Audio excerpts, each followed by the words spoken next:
વાત કરવી છે મારે વલસાડની. એક બાજુ અનંત હમ પટેલ છે, બીજી બાજુ ધવલ પટેલ છે. 7 જેટલા વિધાનસભા ક્ષેત્રો અહીંયા આવેલા છે. હમ અનંત પટેલના આપણે સોશિયલ મીડિયાની અંદર જોઈએ, ટ્વિટર, ઇન્સ્ટા, એફબી, વાયટી આ બધામાં. જો કે હમ સોશિયલ મીડિયા ઉપર ચૂંટણી નથી લડાતી, એ પણ એક બીજી વસ્તુ છે. પણ અનંત પટેલ આપણને જોવા મળે છે. ધવલભાઈનું એક હમ ખાલી એક પેલું સોંગ હમણાં વાયરલ થયું હતું, એ રીતના થયું હતું. હમ બંને નેતામાંથી કોણ બળ્યા છે? હમ બેઉ બળ્યા બાથે ચડ્યા.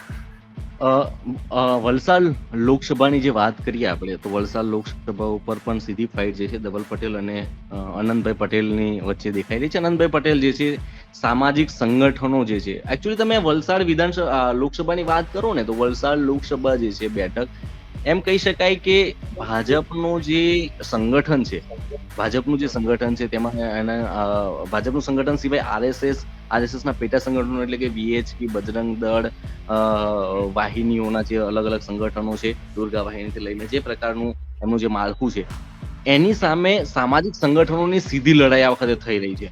કારણ કે તમે જોશો કે વલસાડ બેઠક ઉપર બહુ બધા સામાજિક સંગઠનો ચાલે છે. તમે જો સમસ્ત આદિવાસી પરિવાર હોય, આદિવાસી એકતા પરિષદ હોય, આદિવાસી સમન્વય મંચ હોય, આદિવાસી સેના હોય, અથવા તો બીટીએસ પણ એક સમયે વલસાડ લોકસભા પર ખૂબ જ સક્રિય હતું.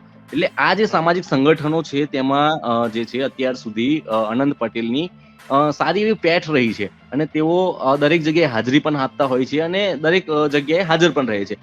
બીજી તરફ ધવલ પટેલની જો તો ધવલ પટેલની યુએસપી એ છે કે તે ખૂબ સારું એવું જે છે ઇન્ટરનલી ભાજપમાં કામ કરી ચુક્યા છે, સોશિયલ મીડિયા સંભાળી ચુક્યા છે, સારા એવા રાઇટર છે. તેમની એક બુક પણ બેસ્ટ સેલિંગ બુક બની છે, Modi and tribals of India.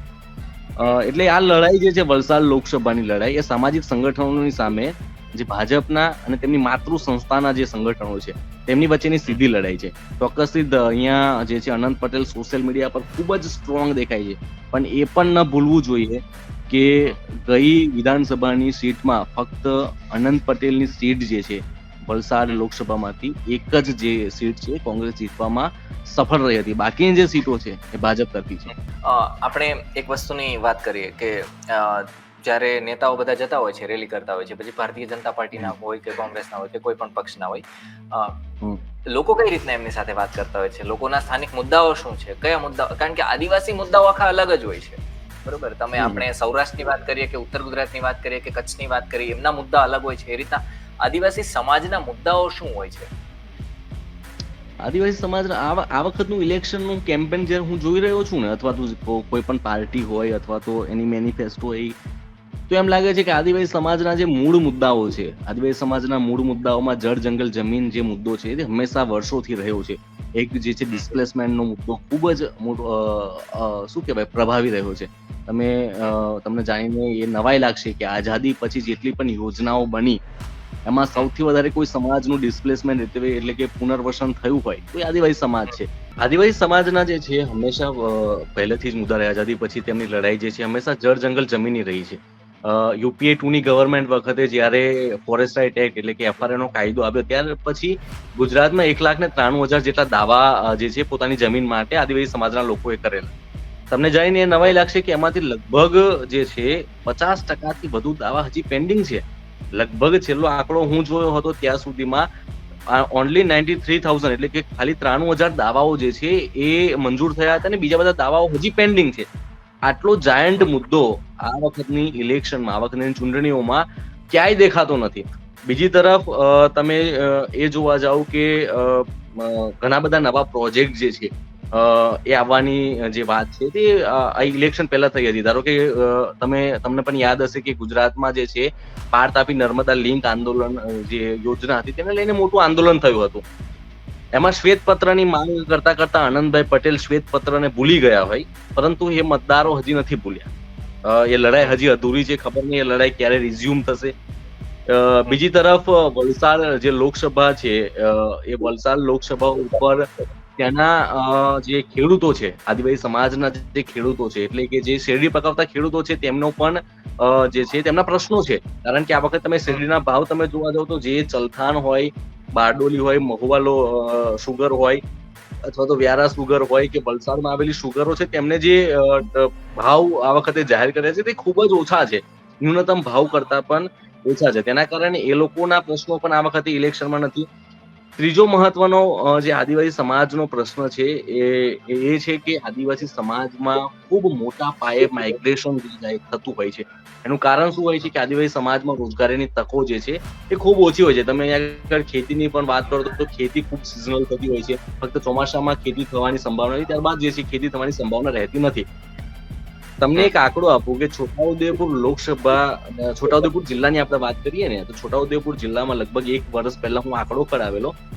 1 વર્ષમાં તમે જોવા જાવ કે છોટાઉદેપુર જિલ્લામાં લગભગ 10 લાખની વોટિંગ છે. જિલ્લાની વાત કરું છું, લોકસભાની વાત નથી કરતો. એમાંથી 2.5 લાખ લોકો મજૂરી કરવા માટે, એટલે કે શ્રમિકો બનીને કાઠિયાવાડમાં મજૂરી કરવા માટે, ખેત મજૂરી કરવા માટે જાય છે. હવે તમે સમજો કે 2.5 લાખ પરિવારના લોકો જ્યારે પોતાનું ગામ છોડીને 3 મહિના 4 મહિના જ્યારે ખેત મજૂરી કરવા જાય છે, ત્યારે તેમના બાળકોના શિક્ષણની સ્થિતિ શું થતી હશે? તેમના ત્યાં ગયા પછી બહુ બધા એવા પ્રશ્નો આવે છે કે તેમને બંધુઆ મજૂર બનાવીને ત્યાં કામગીરી કરવામાં આવે છે. બંધુઆ મજૂરને લઈને ભારત સરકારે કાયદો બનેલો છે, તેનું ઇમ્પ્લિમેન્ટેશન ગુજરાતમાં પણ થયું છે. ઘણું મોટું બજેટ ફળવાય છે આને લઈને, પરંતુ તેનું ઇમ્પ્લિમેન્ટેશન આદિવાસી વિસ્તારોમાંથી જે લોકો જાય છે તેના ઉપર 0 છે. ચોથો જે સૌથી મહત્વનો મુદ્દો છે શિક્ષણનો. આદિવાસી સમાજમાં તમે સૌથી ઓછું જો કોઈ વિસ્તારનું પરિણામ આવતું હોય, 10માનું હોય, 12માનું હોય કે અન્ય કોઈ વસ્તુ, અન્ય કોઈ પણ એક્ઝામનું, તો આદિવાસી વિસ્તારનું આવે છે. શિક્ષણની હાલત જોવા જાવ તો સરકારે 5000 જેટલી શાળાઓ બંધ કરવાનો નિર્ણય લીધો હતો આદિવાસી વિસ્તારમાંથી અને સમગ્ર ગુજરાતમાંથી. તેમાંથી મોટા ભાગની જે શાળાઓ છે આદિવાસી વિસ્તારની છે.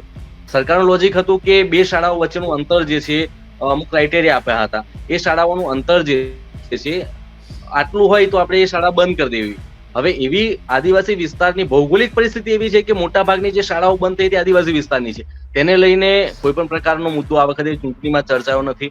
એટલે આવા ઘણા બધા પ્રશ્નો છે જે બેઝિક પ્રશ્નો છે, જેને લઈને જે છે આ વખતે ચૂંટણીમાં વાત થવી જોઈએ, પણ તે થઈ નથી. તો આ પ્રશ્નો આદિવાસી સમાજના છે, પરંતુ એ આ વખતે ઇલેક્શનમાં જે છે એ ચર્ચામાં આવ્યા નથી, જે ખૂબ જ દુઃખદ બાબત છે. અચ્છા, તમે તમારા મિત્રો સાથે વાતચીત કરતા હોય છો વલસાડના, તો પત્રકારોની વાત કરી રહ્યો છો, તો એમનું શું કહેવું હોય છે? કોનું વર્ચસ્વ વધારે લાગી રહ્યું છે આપણે વલસાડની અંદર? જો યુવાનો જે છે અત્યારે જે પ્રકારની રાજકીય સ્થિતિ અને માહોલ સર્જાયો છે તે પ્રમાણે એવું લાગી રહ્યું છે કે અનંત પટેલ જે છે એના તરફી યુવાનો વધુ છે. એ સિવાય અહીંયાના જે સામાજિક સંગઠનો અને સામાજિક ક્ષેત્રે જે જાગૃત યુવાનો છે અને જે જાગૃત નાગરિકો છે તે અનંત પટેલના સમર્થનમાં છે, કારણ કે અનંત પટેલની જે લડાઈ છે તે ખૂબ લાંબી રહી છે. તો ધારાસભ્ય હતા ત્યારે પણ ગુજરાતમાં સક્રિય ધારાસભ્યો એમ કહી શકાય, 1-2 ધારાસભ્યોમાંના એક અનંત પટેલ હતા જે હંમેશા વોકલ રહ્યા છે આદિવાસી સમાજના પ્રશ્નોને લઈને. તમને ઘટના યાદ હશે કે અનંત પટેલ ઉપર જ્યારે હુમલો થયો હતો ત્યાર પછી અનંત પટેલને લઈને લોકોની અંદર એક ઇમોશનલ વેવ આવી હતી, અને ઇમોશનલ વેવનો ટેમ્પો હજી સુધી યથાવત છે.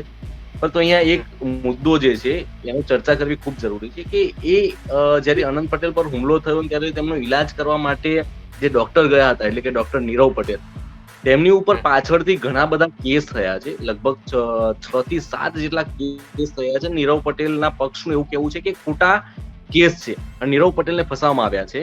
એ પ્રકારની ત્યાં આગળ શા માટે એવું થયું છે? શા માટે એવું થયું છે? નીરવ પટેલ જે છે સામાજિક સંગઠનો સાથે જોડાયેલા હતા. એમણે ઘણા સામાજિક મુદ્દાઓને લઈને આંદોલનરત પણ હતા. તે દરમિયાન જે છે અનંત પટેલ પર હુમલો થયો ને તે વખતે તે ત્યાં ઈલાજ કરવા ગયા હતા અને તેમાં સામસામે ફરિયાદ થઈ હતી. તેમાં ફરિયાદ એક થઈ. એ સિવાય એક 306 અંતર્ગત તેમના ઉપર એક ગુનો દાખલ થયો હતો. નીરવ પટેલના પક્ષના લોકો જે છે તેમનું કહેવું છે કે આ જે છે એ ખોટું ઉપજાવી કાઢેલો કેસ છે. આ તો એક ચર્ચા રહી, પરંતુ લોકોમાં જે મિત્રો છે મારા, એ લોકોમાં એ ખૂબ સારી એવી પેઠ જે યુવાનોમાં ધરાવે છે. અનંત પટેલ આ કદાચ મિસ કરી રહ્યા છે.